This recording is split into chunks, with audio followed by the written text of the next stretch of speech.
Acts chapter 24, we we got nearly all the way through it. Well, we did get all the way through it. We just pick it up at the last, it's the last verse, 27.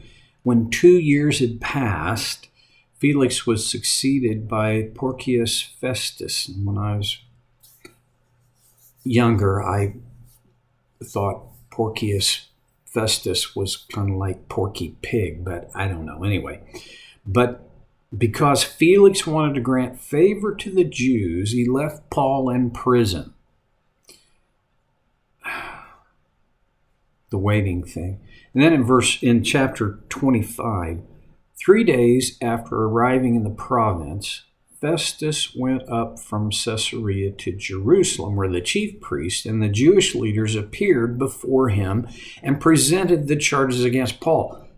This 2 years later, and they still got the hatchet out.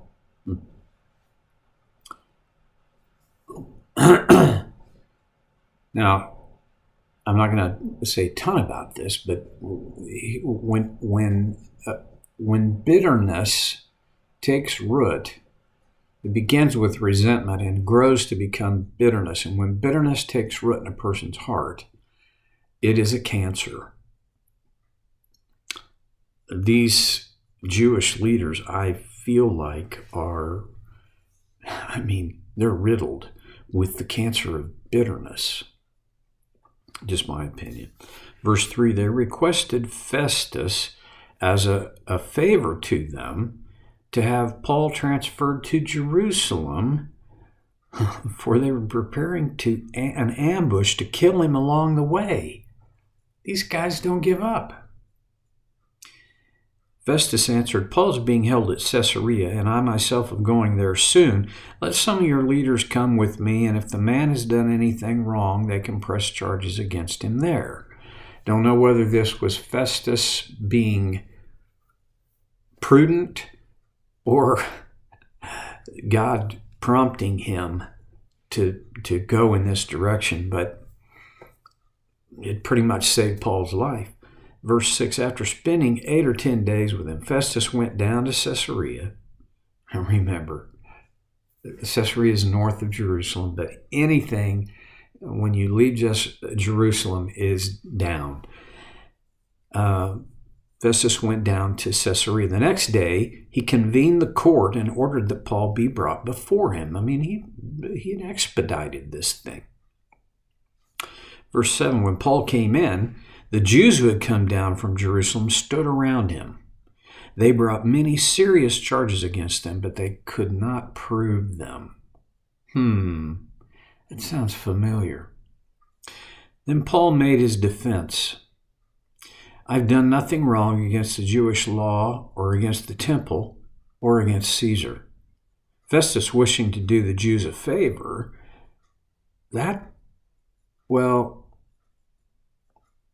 see, this is a political thing. In politics, you got to do favors. It's a quid pro quo. It's scratch my back and I'll scratch yours. Festus, wishing to do the Jews a favor, said to Paul, are you willing to go up to Jerusalem and stand trial before me there on these charges? Paul answered, I'm now standing before Caesar's court, where I ought to be tried. I have not done anything wrong to the Jews, as you yourself know very well. If, however, I am guilty of doing anything deserving death, I do not refuse to die. But if the charges brought against me by these Jews are not true, no one has a right to hand me over to them. I appeal to Caesar. Well, okay. Pardon me. One of the aspects of the rights of a Roman citizen is this appeal to Caesar. It's not like an appeal to the Supreme Court. It is a change of venue, at least, because if you appeal to Caesar as a prisoner, you got to be taken to Rome, where Caesar was. Paul was not ignorant of this stuff. He didn't just you know, accidentally say, hey, take me to Rome. No. And do you remember back when the Lord was near him and spoke and said, you testified for me here in Jerusalem, and you'll testify for me in Rome? Well, verse 12, after Festus had conferred with his council, I mean, this kind of took him by surprise. He declared, you have appealed to Caesar. To Caesar you will go. Verse 13, a few days later, King Agrippa and Bernice arrived at Caesarea to pay their respects to Festus. Since they were spending many days there, Festus discussed Paul's case with the king. He said, there's a man here whom Felix left as a prisoner. When I went to Jerusalem, the chief priests and the elders of the Jews brought charges against him and asked that he be condemned. I told them that it is not the Roman custom to hand over anyone before they have faced their accusers and have had an opportunity to defend themselves against the charges. Wait a second. This is somewhat of an embellishment, but verse 17, when they came here with me, I did not delay the case, this is true, but convened the court the next day and ordered the man to be brought in. When his accusers got up to speak, they did not charge him with any of the crimes I'd expected.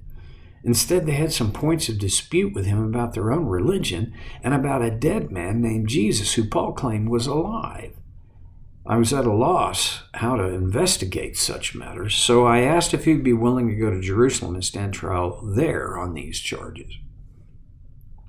But when Paul made his appeal to be held over for the emperor's decision, I ordered him held until I could send him to Caesar. That's roughly what happened. Then Agrippa said to Festus, I would like to hear this man myself. He replied, tomorrow you will hear him.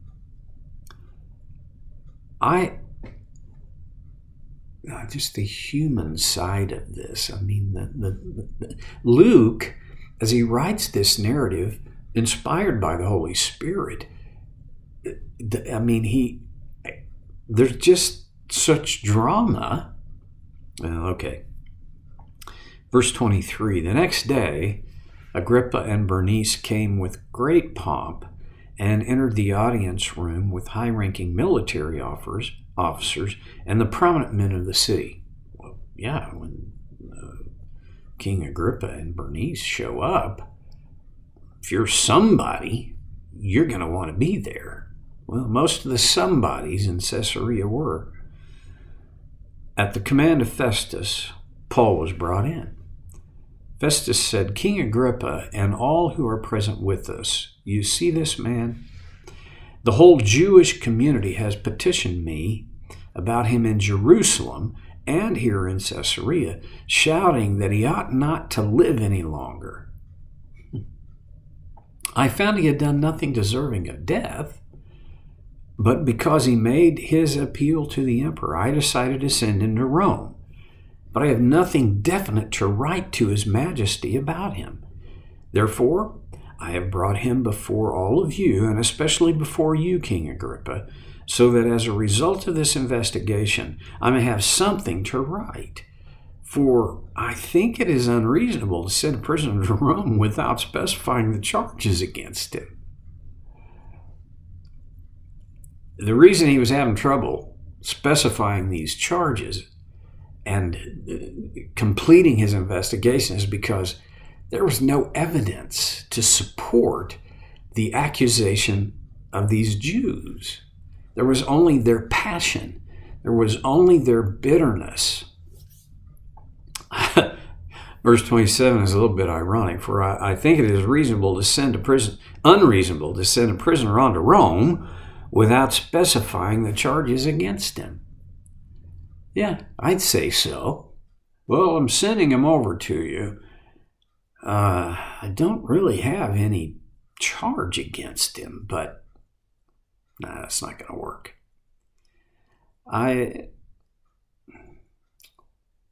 I'm trying to put myself in Paul's sandals, which I can't do very well, because I'm not wired like Paul was. But if I had been in his position, I'll just put it that way, I would have been pretty, well, first of all, I would have been pretty angry, because this is not how it's supposed to work. If I'm going to be tried for a capital offense, then let's do it in the appropriate place. Let's see and hear the evidence, or let me go. Oh, okay, Paul wasn't that way. Moving on to chapter 26. Then Agrippa said to Paul, "You have permission to speak for yourself." So Paul motioned with his hand and began his defense. This motioning with the hand apparently was pretty much a standard practice, right? So I don't know what the motion was. I'm pretty sure it wasn't hang loose, but anyway. So Paul motioned with his hand and began his defense.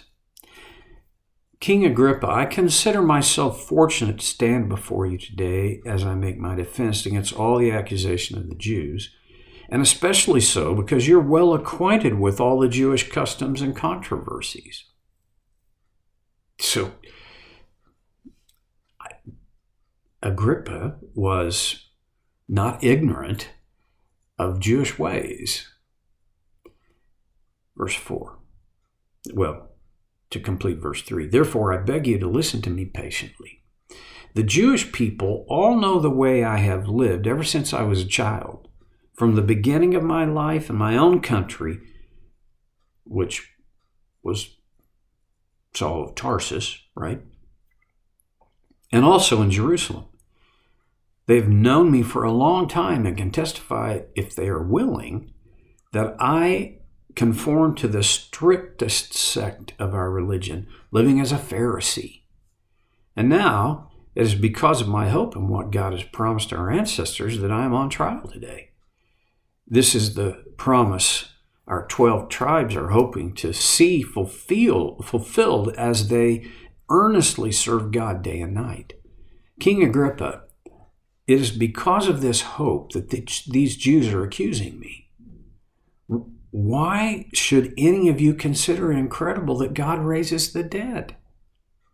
I too was convinced that I ought to do all that was possible to oppose the name of Jesus of Nazareth, and that is just what I did in Jerusalem. On the authority of the chief priests, I put many of the Lord's people in prison, and when they were put to death, I cast my vote against them.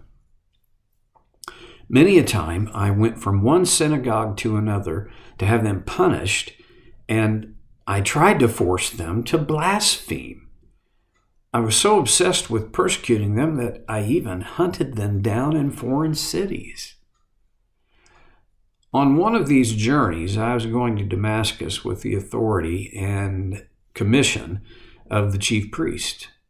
About noon, King Agrippa, I saw a light from heaven, brighter than the sun, blazing around me and my companions. We all fell to the ground, and I heard a voice saying to me in Aramaic, "Saul, Saul, why do you persecute me? It is hard for you to kick against the goads." Interesting phrase, kick against the goads. My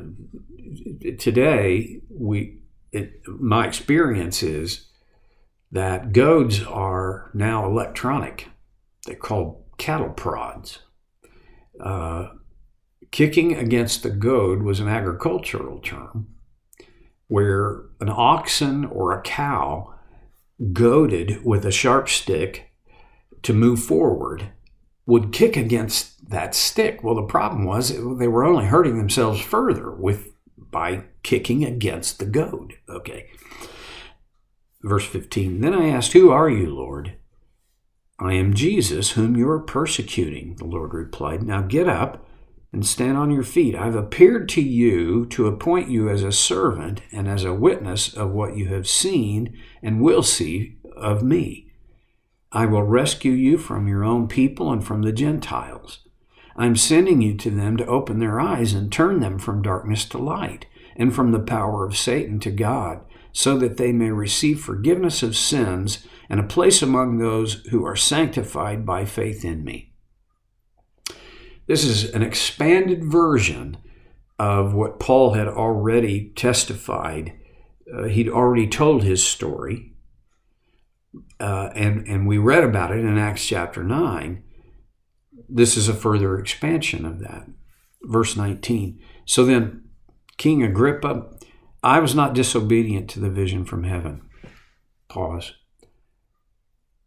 I think that's one of the epitaph-worthy things about Paul. He was not disobedient to the vision from heaven. He had a clear vision. I've already gone a minute and some past my time limit, so I'm going to close. We'll have to come back to this next time on So Care with Stevie Boy.